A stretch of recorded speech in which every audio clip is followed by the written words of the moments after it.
Black mail ಮಾಡ್ತಿದ್ಯಾ? ಹೀಗ್ ಮಾಡ್ಬಿಟ್ರೆ ನಾನು ಕರಗಿ ನಿನ್ ಜೊತೆ ಬಂದ್ಬಿಡ್ತೀನಿ ಅನ್ಕೊಂಡ್ಯಾ? ಮನೆಗೆ ಹೋಗಿ ನನ್ನ ಗಂಡನ ನೋವು ನೋಡಿ ಸಹಿಸೋ ಶಕ್ತಿ ಇಲ್ಲದೆ ನಾನು ಇಲ್ಲೇ ಇದ್ಬಿಟ್ಟೆ. ನಿನ್ನ ಬಗ್ಗೆ ಕೇಳಿದ್ರೆ ಅವ್ರಿಗೆ ಏನು ಅಂತ ಸಮಾಧಾನ ಹೇಳಬೇಕು ನನಗೆ ಗೊತ್ತಾಗ್ತಿಲ್ಲ. ನೀನು ಬರ್ದೆ ಹೋದ್ರೆ ಅವ್ರ ಪರಿಸ್ಥಿತಿ ಏನಾಗುತ್ತೋ ಅನ್ನೋ ಭಯ.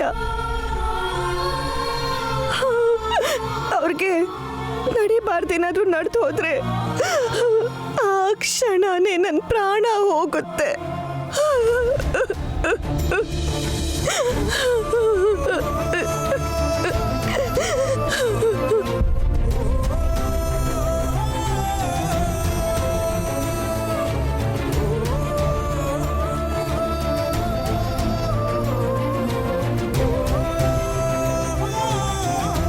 ವಯಸ್ಸಲ್ಲಿ ನೀನು ಚಿಕ್ಕವಳಾಗಿದ್ರು ನಿನ್ನ ಕಾಲು ಹಿಡ್ಕೊಂಡು ಬೇಡ್ಕೋತೀನಿ, ನನ್ನ ಗಂಡನ ಪ್ರಾಣ ಉಳಿಸ್ಕೊಟ್ಟು ನನಗೆ ಸೌಭಾಗ್ಯದ ಭಿಕ್ಷೆ ಕೊಡು. ಅಯ್ಯೋ ಏನಕ್ಕ ನೀವು ಮೊದಲು ಎತ್ತೇಳಿ. ಏನಕ್ಕ ನೀವು ನನ್ನ ಪರಿಸ್ಥಿತಿನ ಮೊದಲೇ ಹೇಳಿದ್ದೀನಲ್ಲ, ನೀವ್ ಯಾಕೆ ಅರ್ಥ ಮಾಡ್ಕೋತಿಲ್ಲ? ನೀನು ಮಾಡೋ ಒಳ್ಳೆ ಕೆಲಸದಿಂದ ಒಂದು ಕುಟುಂಬ, ಕೆಲವು ಪ್ರಾಣಗಳು ನಿಂತಿವೆ. ದಯವಿಟ್ಟು ಅರ್ಥ ಮಾಡ್ಕೋ ಧರಣಿ. ಏನಕ್ಕ ಅರ್ಥ ಮಾಡ್ಕೊಳ್ಳೋದು? ನಾನೊಬ್ಬ ವ್ಯಕ್ತಿಗೆ ಹೆಂಡತಿ, ಮತ್ತೆ ನಿಮ್ ಗಂಡನ ಹೆಂಡತಿಯಾಗಿ ನಾನ್ ಬರಕ್ ಹೇಗ್ ಸಾಧ್ಯ? ನನಗೂ ಮನ್ಸ್ ಅನ್ನೋದಿದೆ. ಇದಕ್ಕೆ ಆ ಮನ್ಸ್ ಒಪ್ಕೊಳ್ಳುತ್ತೆ ಅಂತ ನೀವ್ ಹೇಗ್ ಅನ್ಕೊಂಡ್ರಿ? ಕಣ್ಣಲ್ಲಿರೋ ನೆನಪಿನ ಶಕ್ತಿಯಿಂದಾಗಿ ಅವ್ರು ನಿನ್ನನ್ನೇ ಹೆಂಡತಿ ಅಂತ ಅನ್ಕೊಂಡಿದ್ದಾರೆ. ಹಾಗೆ ಹೇಳಿದ ಮಾತ್ರಕ್ಕೆ ನೀನೇ ಹೆಂಡತಿ ಆಗ್ಬಿಡ್ತೀಯಾ ಹೇಳು? ಒಂದೊಳ್ಳೆ ಕೆಲಸಕ್ಕೋಸ್ಕರ ದೇವರು ಯಾವುದೋ ಒಂದು ರೂಪದಲ್ಲಿ ಬಂದು ಸಹಾಯ ಮಾಡಿ ಹೋಗ್ತಾನೆ ಅಂತ ಹೇಳ್ತಾರೆ. ನೀನು ಕೂಡ ಒಂದು ದೇವತೆ ಥರ ಬಂದು ನನ್ನ ಗಂಡನ್ನ ದಯವಿಟ್ಟು ಕಾಪಾಡು. ಒಂದು ಕಡೆ ಆಸ್ಪತ್ರೆಯಲ್ಲಿ ನಿನ್ನ ಗಂಡನ್ನ ಕಳ್ಕೊಂಡು ಸಹಿಸಕ್ಕಾಗ್ದಿರೋ ನೋವಲ್ಲಿದ್ರು ಕೂಡ ಇನ್ನೊಬ್ರಿಗೆ ದೃಷ್ಟಿ ಬರಲಿ ಅಂತ ನಿನ್ನ ಗಂಡನ ಕಣ್ಣನ್ನ ದಾನ ಮಾಡಿದೆ. ನಿನ್ನ ದೊಡ್ಡ ಮನಸ್ಸಿಗೆ ನನ್ನ ನೋವು ಅರ್ಥ ಆಗುತ್ತೆ ಅಂತ ನನಗೆ ಗೊತ್ತು. ನೀನು ಖಂಡಿತವಾಗ್ಲೂ ನನಗೆ ಸಹಾಯ ಮಾಡ್ತೀಯ ಅನ್ನೋ ನಂಬಿಕೆಯಲ್ಲಿದ್ದೀನಿ. ಅಲ್ಲಿ ನನ್ನ ಗಂಡ ಯಾವ ಪರಿಸ್ಥಿತಿಲಿ ಇದ್ದಾರೋ ಏನೋ ಅಂತ ಕೂಡ ನನಗೆ ಗೊತ್ತಿಲ್ಲ. ನೀನು ಬಂದರೆ ಅವ್ರು ನೆಮ್ಮದಿಯಿಂದ ಇರ್ತಾರೆ. ನಿನಗೆ ಕೈ ಮುಗಿದು ಕೇಳ್ಕೊತಾ ಇದ್ದೀನಿ, ದಯವಿಟ್ಟು ನನ್ನ ಜೊತೆ ಬಾ ಧರಣಿ.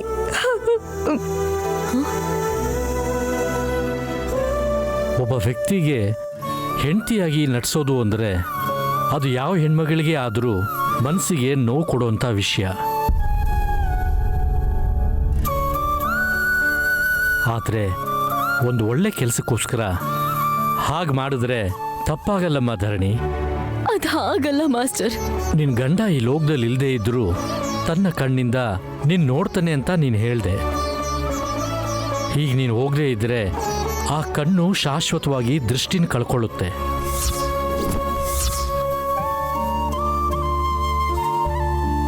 ಅದ್ರ ಜೊತೆಗೆ ಇವಳು ನಿನ್ನ ವಯಸ್ಸಿನವಳೆ. ನಿನ್ನ ಹೊಡ ಹುಟ್ಟಿದವಳು ಕಷ್ಟದಲ್ಲಿದ್ದಾಳೆ ಅಂದ್ಕೊಂಡು ಇವಳಿಗೆ ಸಹಾಯ ಮಾಡು.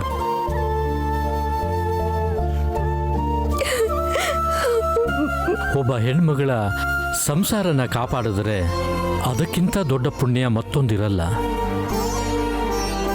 ಇದರಿಂದ ನಿನ್ನ ಗಂಡನ್ಗೆ ಆತ್ಮತೃಪ್ತಿ ಆಗುತ್ತಮ್ಮ ಧರಣಿ. ನೀನೇನು ಯೋಚಿಸ್ಬೇಡ. ನಿನಗೆ ಯಾವ ತೊಂದರೆನೂ ಆಗಲ್ಲ, ಆಗಕ್ ಬಿಡಲ್ಲ. ದಯವಿಟ್ಟು ಒಪ್ಕೊ.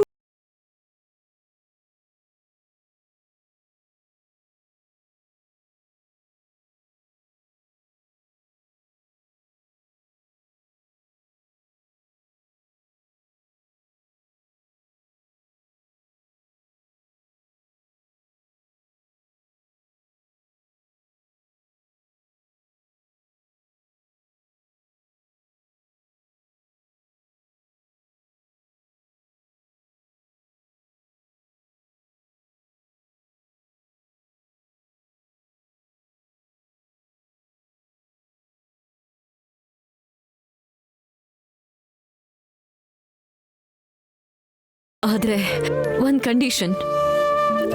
ಏನದು? ಯಾವತ್ ನನಗಲ್ಲಿ ಕಷ್ಟ ಅಂತ ಅನ್ಸತ್ತೋ ನಿಮಗೆ ಹೇಳ್ದೇನೆ ನಾನು ದೂರ ಹೊರಟು ಹೋಗ್ತೀನಿ. ನಿನ್ಗೆ ಯಾವ ತೊಂದ್ರೆನೂ ಬರಲ್ಲ, ನಾನಿರ್ತೀನಲ್ಲ. ಸರಿ.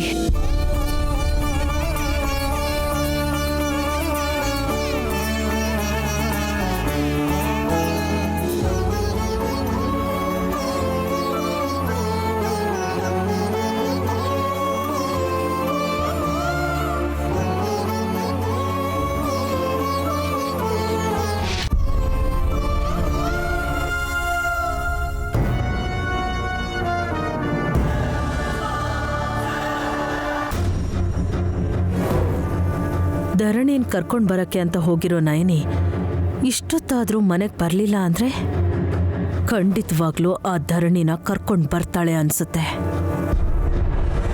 ಹಾಗೇನಾದ್ರೂ ಆದ್ರೆ ಆ ಧರಣಿನ ನೋಡಿ ವಿಶಾಲ್ ನೆಮ್ಮದಿಯಾಗಿರ್ತಾನೆ. ಅವನ ಆರೋಗ್ಯ ಸುಧಾರಿಸಿ ಬೇಗ ಚೇತರಿಸ್ಕೊಂಡು ಅವನಿಗೆ ಹಳೇದೆಲ್ಲ ನೆನ್ಪು ಬರೋ ಚಾನ್ಸಸ್ ಇದೆ. ಹಾಗಾಗಕ್ ಬಿಡ್ಬಾರ್ದು. ವಿಶಾಲ್ಗೆ ಮೆಂಟಲ್ ಸ್ಟ್ರೆಸ್ ಹೆಚ್ಚಾಗಿ ಶಾಶ್ವತವಾಗಿ ಅವನಿಗೆ ದೃಷ್ಟಿ ಹೋಗಬೇಕು. ಗಂಡನ ಪರಿಸ್ಥಿತಿ ನೋಡಿ ನಯನಿ ವಿಲವಿಲ ಅಂತ ಒತ್ತಾಡಬೇಕು. ಆ ನಯನಿಗೆ ಬುದ್ಧಿ ಕಲಿಸಿ ಸೇಡ್ ತೀರಿಸ್ಕೋಬೇಕು. ಇದೆಲ್ಲ ನಡಿಬೇಕು ಅಂದರೆ ನಯನಿನೇ ನಿನ್ನ ಹೆಂಡತಿ ಅಂತ ವಿಶಾಲ್ಗೆ ಈಗಲೇ ಹೇಳಬೇಕು. ನಯನಿ, ನೀನ್ ಬರೋ ಅಷ್ಟರಲ್ಲಿ ನಿನ್ ಗಂಡನ ದೃಷ್ಟಿ ಹೋಗುತ್ತೋ ಇಲ್ಲ ಅಂದ್ರೆ ಅವನ್ ಪ್ರಾಣನೇ ಹೋಗ್ಬಿಡುತ್ತೋ, ಒಟ್ನಲ್ಲಿ ನೀನು ಬಿಕ್ಕಿ ಬಿಕ್ಕಿ ಅಳ್ಬೇಕು. ಎಸ್. ಹಾಸಿನಿ ಅಕ್ಕ, ನಮ್ಮ ಅಕ್ಕ ನಿನ್ನೆ ಹೋದೋಳು, ಇನ್ನೂ ಬಂದಿಲ್ವಲ್ಲ? ನಂಗೂ ಅದೇ ಟೆನ್ಷನ್ ಆಗ್ತಿದೆ ಸುಮನಾ. ಟೆನ್ಷನ್ ಮಾಡ್ಕೊಳ್ಳೋ ಅಗತ್ಯ ಇಲ್ಲ ಹಾಸ್. ನೈನಿ ಧರಣಿನ ಕರ್ಕೊಂಡು ಖಂಡಿತ ಬಂದೇ ಬರ್ತಾಳೆ. ವಿಶಾಲ್, ವಿಶಾಲ್, ನಿಂತ್ಕೋ ತಿಲೋತ್ತಮ. ವಿಶಾಲ್ನ ಯಾಕೆ ಕರಿತಿದ್ಯಾ? ಧರಣಿ ಅಲ್ಲ, ನಯನಿನೇ ನಿನ್ ಹೆಂಡತಿ ಅಂತ ವಿಶಾಲ್ಗೆ ಹೇಳೋದಿಕ್ಕೆ.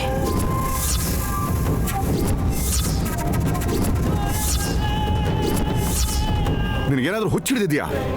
ಹಾಗೆ ಹೇಳಿದ್ರೆ ಸಡನ್ ಶಾಕಿಂದ ವಿಶಾಲ್ ಪರಿಸ್ಥಿತಿ ಏನಾಗುತ್ತೆ ಅಂತ ಡಾಕ್ಟರ್ ಕ್ಲಿಯರ್ ಆಗಿ ಹೇಳಿದಾರೆ ತಾನೆ. ಇದೆಲ್ಲ ಗೊತ್ತಿದ್ದು ಏನಿದು ಹುಚ್ಚಾಟ? ಹುಚ್ಚಾಟ ಅಲ್ಲ, ನನ್ ಮಗ ಸೊಸೆ ದೂರ ಆಗದೆ ಇರೋ ಹಾಗೆ ಮಾಡೋ ಒಳ್ಳೆ ಕೆಲ್ಸ. ಏನು? ಧರಣಿ ಬಂದ್ರೆ ವಿಶಾಲ್ ಆರೋಗ್ಯ ಸುಧಾರಿಸುತ್ತೆ ಅಂತ ನೀವೆಲ್ರೂ ಅನ್ಕೋತಿದ್ದೀರಿ ಹೊರತು ಬಂದ್ಮೇಲೆ ಆಗೋ ಪರಿಣಾಮ ಏನು ಅಂತ ನೀವ್ಯಾರು ಯೋಚನೆ ಮಾಡ್ತಿಲ್ಲ.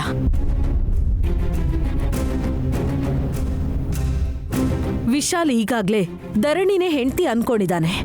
ಹಾಗಾಗಿ ಅವಳು ಬಂದ್ಮೇಲೆ ಅವಳ ಜೊತೆ ಸಂಸಾರ ಮಾಡ್ತಾನೆ. ಆಗ ನಯನಿ ಪರಿಸ್ಥಿತಿ ಏನು? ಗಂಡ ಹೆಂಡ್ತಿರಿಬ್ರು ಯಾವತ್ತೂ ಒಂದಾಗದೆ ಇರೋಷ್ಟು ದೂರ ಹೋದಂಗೆ ಅಲ್ವಾ? ಹಾಗ್ಯಾಕಾಗುತ್ತೆ? ವಿಶಾಲ್ಗೆ ಖಂಡಿತವಾಗ್ಲೂ ಹಳೆ ನೆನ್ಪು ಬರುತ್ತೆ ಅಂತ ಡಾಕ್ಟರ್ ಹೇಳಿದಾರೆ ತಾನೆ. ಅವಾಗ ವಿಶಾಲ್ಗೆ ತನ್ನ ಹೆಂಡತಿ ಯಾರು ಅಂತ ಗೊತ್ತಾಗುತ್ತೆ ತಾನೆ. ಯಾವಾಗ ಯಾವಾಗ ಹಾಗಾಗುತ್ತೆ? ಅಷ್ಟ್ರಲ್ಲಿ ನಡಿಬಾರ್ದ ಅನರ್ಥ ಎಲ್ಲ ನಡೆದು ಹೋದ್ರೆ ಅವಾಗ ನಾವೇನ್ ಮಾಡೋದು ಹೇಳಿ? ನನ್ ಮಗ ಸೊಸೆ ಯಾವತ್ತೂ ಹೂ ದುಂಬಿ ತರ ಅನ್ಯೋನ್ಯವಾಗಿರ್ಬೇಕು. ಅದಕ್ಕೆ ದೇವ್ರ ಮೇಲೆ ಭಾರ ಹಾಕಿ ವಿಶಾಲ್ಗೆ ನಾನ್ ನಿಜ ಹೇಳ್ತೀನಿ. ತಿಲೋತ್ತಮ, ನಿಂತ್ಕೋ, ನಾನು ಹೇಳೋದು ಕೇಳೋ. ಏನ್ರಿ, ಈ ವಿಷಯದಲ್ಲಿ ನಾನ್ ಯಾರ ಮಾತನ್ನು ಕೇಳಲ್ಲ. ವಿಶಾಲ್,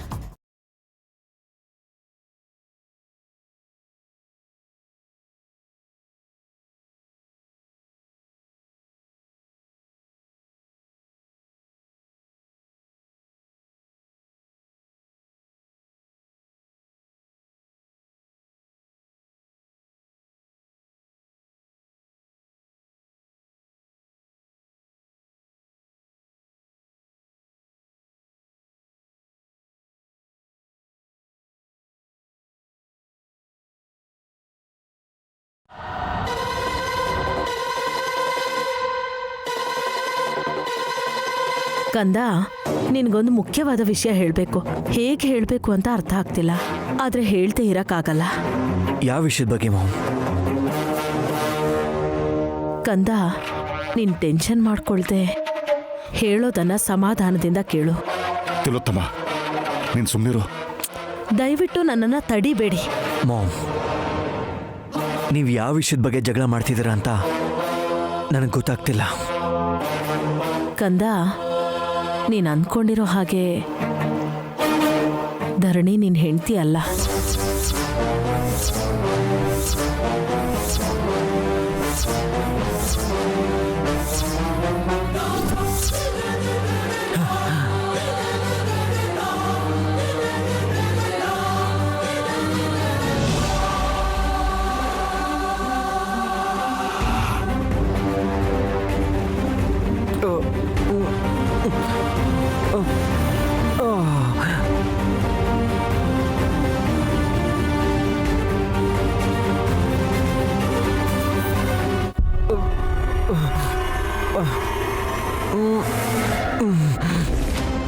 ವಿಶಾಲ್, ವಿಶಾಲ್, ವಿಶಾಲ್, ಮಗನೇ ವಿಶಾಲ್. ಬಾವಾ, ಏನಾಯ್ತು ವೇಶ್? ಬಾವಾ, ಏನಾಯ್ತು ವಿಶಾಲ್? ವೇಶ್, ಹೇಳು ವಿಶಾಲ್. ವಿಶಾಲ್, ಮಾಮ್, ಏನಾಯ್ತು ವೇಶ್? ವಿಶಾಲ್, ವಿಶಾಲ್, ಏನಾಯ್ತು ವೇಶ್? ವಿಶಾಲ್, ವಿಶಾಲ್ ಏನಾಯ್ತು? ಅಯ್ಯೋ ವೇಶ್, ಏನಾಯ್ತು ವೇಶ್? ಮಾಮ್, ವಿಶಾಲ್, ಮಗನೇ ವಿಶಾಲ್. ಹೇಳು ವೇಶ್, ವಿಶಾಲ್, ಏನಾಗ್ತಿದೆ? ವಿಶಾಲ್, ವಿಶಾಲ್. ವಿಶಾಲ್, ತಿಲೋತ್ತಮ, ನೀನ್ ಸುಮ್ಮನಿರು. ಡ್ಯಾಡ್, ಅವಳು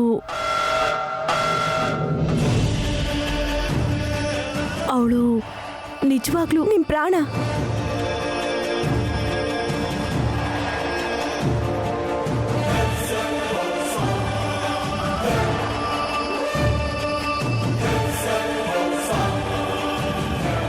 ಧರಣಿ,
ನೀವು ಪಡ್ತಿರೋ ನೋವನ್ನ ಕಡಿಮೆ ಮಾಡಿ ನಿಮಗೆ ನೆಮ್ಮದಿ ಕೊಡೋ ಪ್ರಾಣ. ಧರಣಿ, ನಾನು ಹೇಳ್ದಾಗೆ ನೀನು ನಿಜವಾಗ್ಲೂ ನನ್ನ ನೋವನ್ನ ದೂರ ಮಾಡೋ ಪ್ರಾಣ.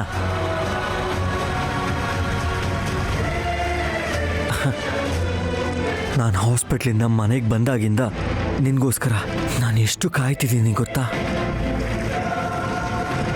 ನೀನು ಇಷ್ಟು ದಿನ ಆದರೂ ಬರದೇ ಇದ್ದಿದ್ದಕ್ಕೆ ಟೆನ್ಷನಲ್ಲಿ ತುಂಬ ಡಿಸ್ಟರ್ಬ್ ಆಗಿದೆ. ನೀನು ಯಾವುದಾದ್ರೂ ತೊಂದರೆಯಲ್ಲಿ ಇದೆಯಾ ಅಂತ ಅಂದ್ಕೊಂಡು ನಾನು ತುಂಬ ಗಾಬರಿಯಾಗಿದ್ದೆ. ಫೈನಲಿ ಪೊಲೀಸ್ ಕಂಪ್ಲೇಂಟ್ ಕೊಡೋದಕ್ಕೂ ಮುಂದೆ ಬಂದೆ.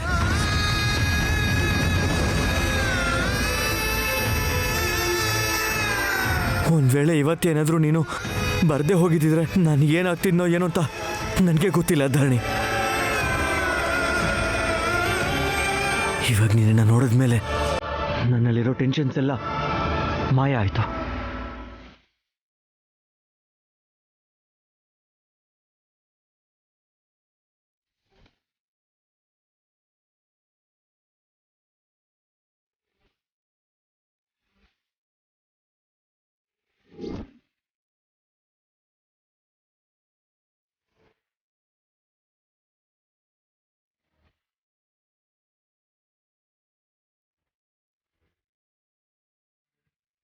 ಧರಣಿ, ಏನಾಯ್ತು? ಯಾಕೆ ನೀನು ಹಾಗೆ ಕೈನ ಹಾಗೆ ಹಿಂದೆ ಕೇಳ್ಕೊಂಬಿಟ್ಟೆ? ನೀನ್ ಬರ್ತೀಯ ಅಂತ ನಾನು ನಿನ್ಗೋಸ್ಕರ ಕಾಯ್ತಿದ್ರೆ ನೀನು ಯಾಕೆ ಹೀಗೆ ನಡ್ಕೋತಿದ್ಯಾ?